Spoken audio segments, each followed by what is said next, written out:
Welcome to the AI for Career Success, a video overview by Curt Robbins. We're experts at AI coaching, and we help professionals just like you and your employees upskill in AI. Today, we're going to examine a pretty significant warning about artificial intelligence from BlackRock CEO Larry Fink, which he detailed in his recent annual letter to investors and was analyzed in a post by Emma W. Thorne. So let's dive right in. What is the core concern here?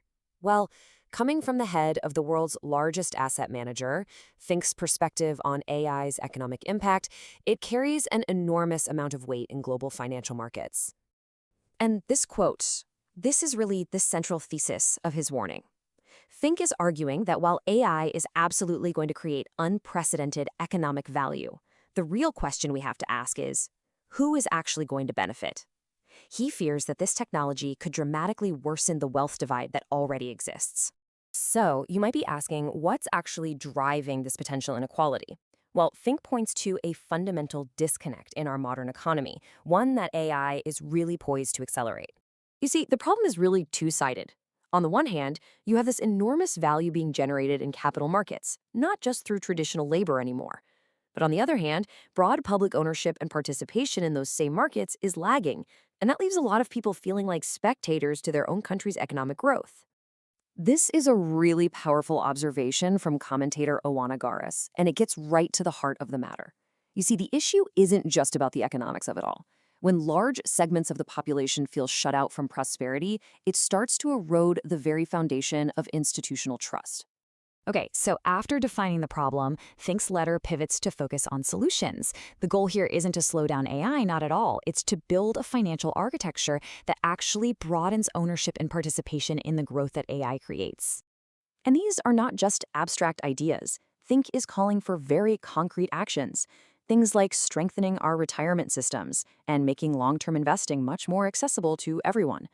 The core objective is pretty clear: to make sure more people can build wealth that grows right along with their country's economy. Now, this brings us to a really complex part of the story. You have to remember, BlackRock isn't just an observer in all of this. It's a major investor in the very infrastructure that's powering this AI revolution. And this is what creates the paradox. A $40 billion investment in a data center company, it clearly shows BlackRock's deep belief in AI's economic future, even as its own CEO is cautioning us about the societal risks. So the crucial point to take away isn't that this is a critique of AI itself. Instead, it's a call to action. Fink argues that a prosperous future requires us to proactively manage AI's integration into society. That optimism he talks about, well, he suggests it has to be earned. And all of this builds to a final, and I think, critical takeaway. It connects the world of capital markets to a much larger concept: trust. This is the fundamental question that Fink's letter really leaves us with. The challenge of AI isn't just about market performance or efficiency gains. It's about the perceived fairness and legitimacy of our economic systems in an age of incredibly rapid change.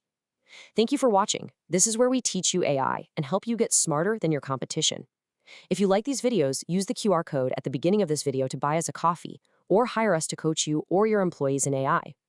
Please subscribe to the AI for Career Success YouTube channel and like, comment, and share to help us reach a wider audience.